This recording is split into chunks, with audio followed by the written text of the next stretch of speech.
सभी को नमस्कार। अब हम लेकर आए हैं आपके लिए दूसरा जो हमारा पेपर हुआ ग्रुप बी का, जो आज ही हुआ है 8 तारीख को। उसके अंदर जो 20 मनोविज्ञान के प्रश्न पूछे गए हैं, ये देखिए कल भी जो पेपर था उस पेपर और आज के पेपर के अंदर जो है काफ़ी कुछ अंतर है। हम ये कह सकते हैं कि कल के जो 20 प्रश्न थे और आज के जो 20 प्रश्न है वो थोड़ा आसान है कल की बजाय।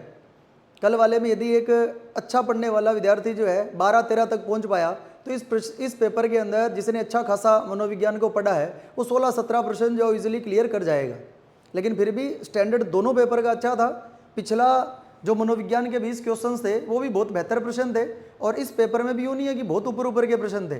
प्रश्न इसमें भी अच्छे थे, लेकिन कंपेरेटिवली दोनों के अंदर से ये वाला पेपर पिछले पेपर से थोड़ा आसान जो है वो रहा।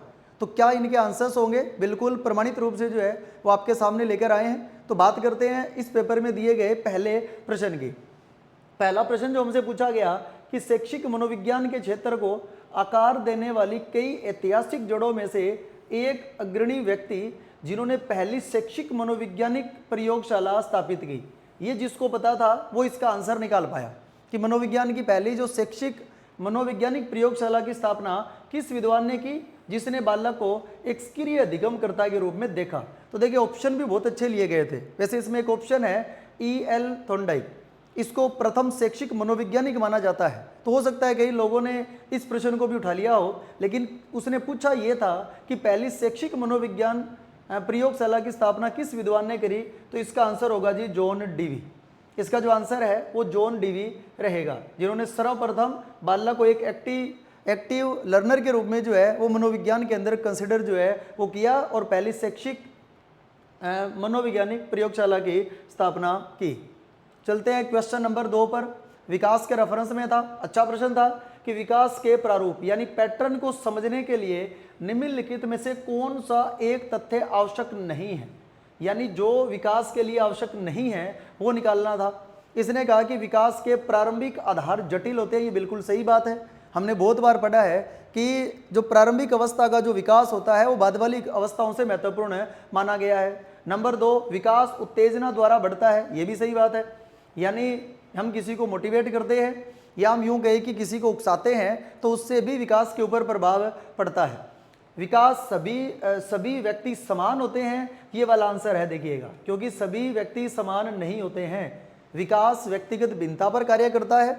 2 बच्चों की उम्र एक जैसी हो सकती है, दोनों का डीओ भी एक जैसा हो सकता है, बावजूद उसके दोनों के विकास में दिन रात का अंतर हमें देखने को मिलेगा। तो इसने कहा कि कौन सा एक तथ्य आवश्यक नहीं है, तो ये वाला तथ्य जो है वो आवश्यक नहीं है। ये वाला भी ठीक है कि विकास के ऊपर सांस्कृतिक परिवर्तनों का प्रभाव पड़ता है। क्वेश्चन नंबर 3 पर आते हैं। जीन प्याजे का सिद्धांत के बारे में पूछा गया। जीन प्याजे के विकास सिद्धांत की इस अवस्था में विद्यार्थी भौतिक वास्तविकता के बिना न केवल संप्रत्यों को समझने लगते हैं, अपितु वे संभावनाओं और असंभावनाओं के विषय में गहन चिंतन में भी सम्मिलित हो जाते हैं। जितना यदि आपने जीन प्याजे को ऊपर से भी पढ़ा है ना, तो ये क्लियर था कि ये जो 4 अवस्थाएं हैं, संवेदी पेशी है जो जन्म से चलती है, यहाँ बच्चा बेसिकली अपनी शारीरिक और गामक क्रियाओं के माध्यम से सीखता है, फिर उसके सीखने का आधार कहीं ना कहीं भाषा हो जाती है।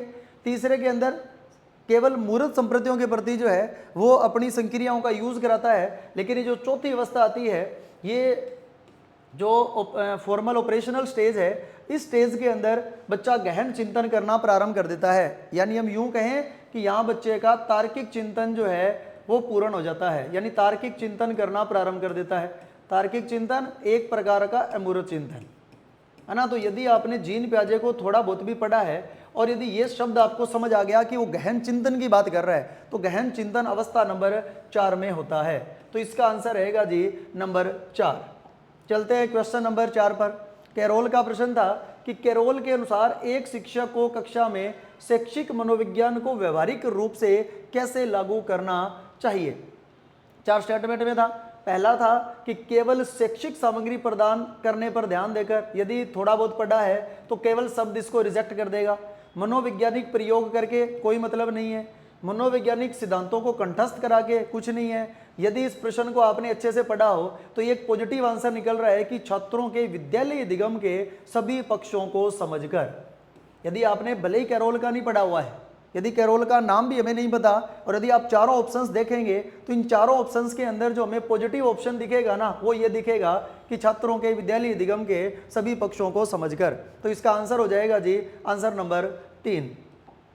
क्वेश्चन नंबर 5, शिक्षण के स्तर के आधार पर निम्नलिखित में से अधिगम का सबसे सरल प्रकार, यानी सबसे आसान तरीके से इन चारों में से हम कौन से अधिगम के अंदर जो है वो सीखते हैं। तो देखिए संभव सी बात है, जो मेमोरी लर्निंग होती है जिसे हम बोलते हैं स्मृति स्तर, यानी इसे रूट लर्निंग, रटाफिकेशन पर आधारित ये कह सकते हैं, तो ये सबसे आसान होता है सीखना।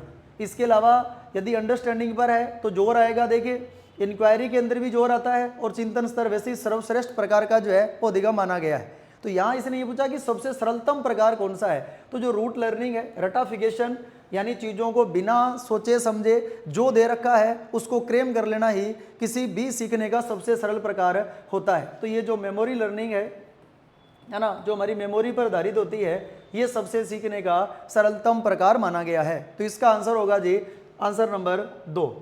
प्रश्न नंबर नेक्स्ट ये कह रहा है कि हार्दिक को गणितीय अवधारणाओं का ज्ञान है तो उसे भौतिकी सीखने में भी मदद कर रहा है।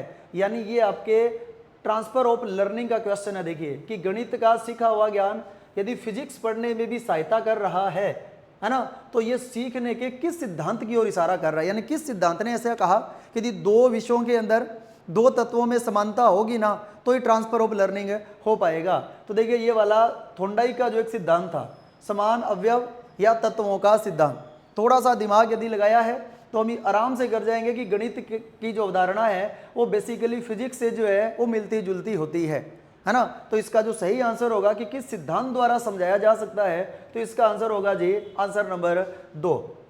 क्वेश्चन नंबर 7 पर आते हैं। निम्नलिखित में से कौन सा कथन रचनावादी या शिक्षण अधिगम प्रक्रिया से संबंधित नहीं है, यानी नहीं वाला आंसर जो है वो हमें निकालना है, जो एक प्रकार से कंस्ट्रक्टिविज्म या रचनावादी विचारधारा से संबंधित नहीं है। पहला कह रहा है कि अनुदेशक का मुख्य कार्य संप्रत्यय निर्माण और गहन बोध है, बिल्कुल ठीक है। सीखना एक रचनात्मक गतिविधि है और छात्रों को इसे क्रियान्वित करना होता है। यदि थोड़ा ध्यान से पढ़ेंगे तो ये वाला आंसर निकल जाएगा, रचनावाद कभी भी शिक्षक केंद्रित प्रक्रिया नहीं होती है, इसने नहीं वाला ही पूछा है। तो नहीं वाले का आंसर आ जाएगा कि रचनावाद कोई शिक्षक केंद्रित प्रक्रिया नहीं है, रचनावाद जो है विद्यार्थी केंद्रित होता है। तो इसका जो सही आंसर है वो है जी नंबर 3 पे। चलते हैं नंबर 7 पर। कह रहा है कि नैतिक विकास के क्षेत्र सिद्धांत के अनुसार व्यवहार को नियंत्रित करने और सामाजिक व्यवस्था बनाए रखने के लिए सामाजिक सहमति द्वारा स्थापित परंपरागत नियमों को कहा जाता है। तो इसका आंसर हो जाएगा सामाजिक पारंपरिक तर्क। ये थोड़ा सा टफ सा प्रश्न था क्योंकि ये ट्रेडिशनल नहीं है। इसका जो सही आंसर है वो है जी सामाजिक पारंपरिक तर्क। क्वेश्चन नंबर 9 पर आते हैं। सिंपल सी सूची थी, यानी ए सूची को बी से मिलान करना था। यदि इसमें हमें एक भी पता है ना कि 16 पीएफ प्रश्नावली जो है वो कैटल की दी हुई है, 16 पीएफ जो है वो यदि कैटल की दी हुई है तो देखिए पहले का होगा नंबर 3, और जब आप इसको देखेंगे तो केवल 3 हमें यही मिलेगा। इसके अलावा कहीं पर भी जो है वो 3 वाला हमें कंफ्यूज नहीं कर रहा था। शब्द साचार्य परीक्षण ये फ्रायड और जुंग का था। प्रासंगिक अंतर्बोध परीक्षण जिसे हम टेट बोलते हैं। थीमेटिक एप्रिसिएशन टेस्ट ये था जी आपके मुरे व मॉर्गन का, और जिसे हम बोलते हैं TAT ये आपका है जी लियोपोल्ड बेलक का। तो इसका सही जो आंसर है वो होगा जी नंबर 3। क्वेश्चन नंबर नेक्स्ट ये कह रहा है कि प्रवीण स्वभाव से बहुत आक्रामक था और वह अन्य लोगों के साथ लड़ाई करता था। बाद में सामाजिक रूप से अस्वीकृत इस व्यवहार को दूर करने के लिए वह एक अच्छा क्या बन गया जी, मुक्केबाज बन गया। तो इसका जो उत्तर होगा ये थोड़ा सा यहाँ इसका यहाँ आना चाहिए था उदात्तीकरण, यानी जिसे हम इंग्लिश में सब्लिमेशन बोलते हैं, यानी एक प्रकार से अपने संवेगों का मार्गातीकरण कर देना कि जगह संवेग जन्मजात है इसलिए संवेगों को समाप्त नहीं किया जा सकता। तो बेसिकली संवेगों को रास्ता बदलकर यदि अस्वीकृत संवेग है और उसको हमने स्वीकृत रास्ते पर लगा दिया कि उस व्यवहार को समाज भी एक्सेप्ट करना प्रारंभ कर दे तो उसे हम बोलते हैं जी उदात्तीकरण। तो प्रवीण पहले लड़ाई झगड़ा करता था, आक्रामक था, तो समाज उसके व्यवहार को स्वीकृत नहीं करता था, अब वो बन गया जी मुक्काबाज।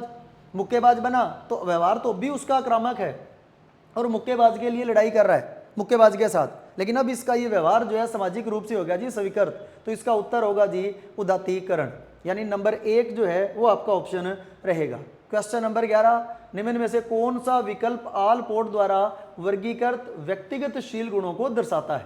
तो ये आपने देखा है कि इन्होंने जो व्यक्तिगत शील गुण बताए उनकी 3 प्रवृत्ति बताई, कार्डिनल, केंद्रीय और गौण शील गुण, और इनका यही क्रम था। सबसे पहले इन्होंने कार्डिनल बताया, इसके बाद केंद्रीय और इसके बाद में गौण शील गुण जो है उसके बारे में इन्होंने चर्चा की। तो इसका आंसर होगा जी नंबर 1। अब आते हैं नंबर 12 पर। एक शिक्षक अपनी कक्षा में एक समस्या को रखता है और विद्यार्थियों को उस समस्या के जवाब में अपने विचार, यदि आपने ये शब्द पकड़ लिया अपसारी रूप, ये एक प्रकार का अपसारी चिंतन है जो चिंतन सृजनशील बालक के अंदर पाया जाता है। और हमने बहुत बार क्लास में डिस्कशन किया है कि यदि एक सृजनशील बालक के अंदर से सृजनात्मक गुणों को निकालना है तो हमें ब्रेन स्टॉर्मिंग मेथड जो है उसका यूज़ करना चाहिए, जो आसपढ़ के द्वारा बेसिकली सृजनशील बालकों में सृजनात्मकता का पता लगाने के लिए जो विधि प्रतिपादित की गई है। तो ये पूछ रहा है, से उत्पन्न करने के लिए प्रोत्साहित करता है, सभी विचारों को बाद में मूल्यांकन हेतु रिकॉर्ड किया जाता है, सृजनात्मकता को प्रोन्नत करने हेतु शिक्षक द्वारा उपयोग में ली गई इस विशिष्ट प्रविधि को कहा जाता है। तो आप उत्तर दीजिएगा मस्तिष्क उद्वेलन, इंग्लिश में कहेंगे ब्रेन स्टॉर्मिंग मेथड। और ये बेसिकली यदि अपसारी आया, आप अपसारी पकड़ पाए तो सृजनात्मकता का पता लगाने के लिए, सृजनशील गुणों का पता लगाने के लिए यही विधि सामान्यतः मनोविज्ञान में यूज की जाती है। नेक्स्ट प्रश्न पर आते हैं। देखिए, जॉन डी मेयर और पीटर एस सोलोवे ने अपनी पुस्तक संवेगात्मक विकास और संवेगात्मक बुद्धि, है ना, इस पुस्तक का नाम याद रखिए, संवेगात्मक बुद्धि के निम्न में से कौन से क्षेत्र दिए, है ना। पुस्तक का नाम था emotional development and emotional intelligence में। तो देखिए इन्होंने 6 भाग बताए हुए हैं, जिसमें आपका परानुभूति मतलब इम्पैथी है, संवेगों का प्रत्यक्षीकरण, संवेगों को प्रतिबंधित करना, संवेगों का विचार प्रक्रिया में समन्वय करना, संवेगों को समझना और पारस्परिक संबंध। तो देखिए इनके अंदर से ये जो छठा ऑप्शन है आपका, है ना, और एक है जी परानुभूति, ये दोनों बताए हैं डेनियल गोलमैन ने।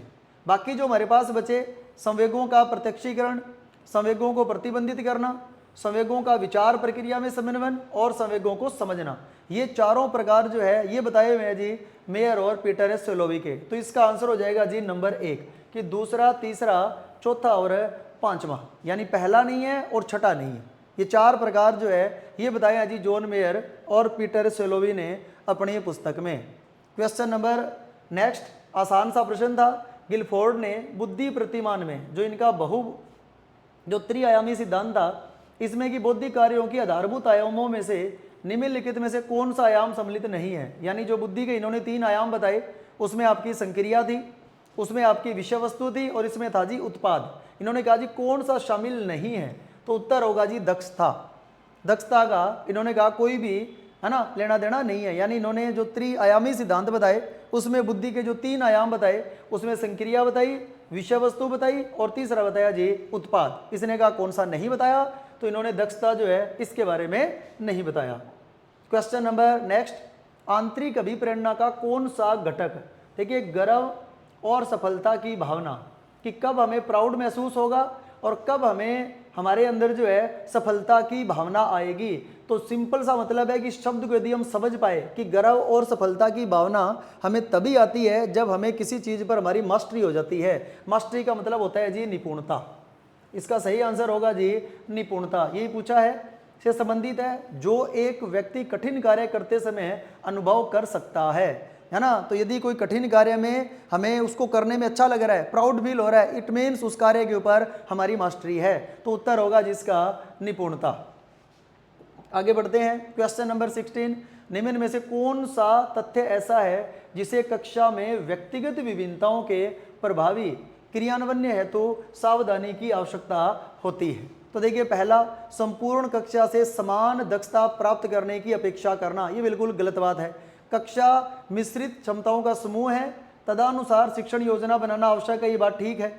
शिक्षक को कक्षा में व्यक्तिगत भिन्नताओं के बारे में अपेक्षित ज्ञान होना चाहिए, ये भी ठीक है। सभी विद्यार्थियों को एक विशिष्ट प्रकार की शिक्षण विधियों से लाभ नहीं मिलता, ये भी ठीक है ना। किसके अंदर सावधानी लेनी है यहाँ पर, क्योंकि सभी संपूर्ण कक्षा से समान दक्षता प्राप्त करने की अपेक्षा करना जो है ये अपने आप में व्यक्तिगत भिन्नता नहीं है, क्योंकि सारी कक्षा एक ही प्रकार का निष्पादन जो है वो नहीं कर पाएगी। तो इसका जो आंसर होगा वो होगा जी आपका नंबर 1।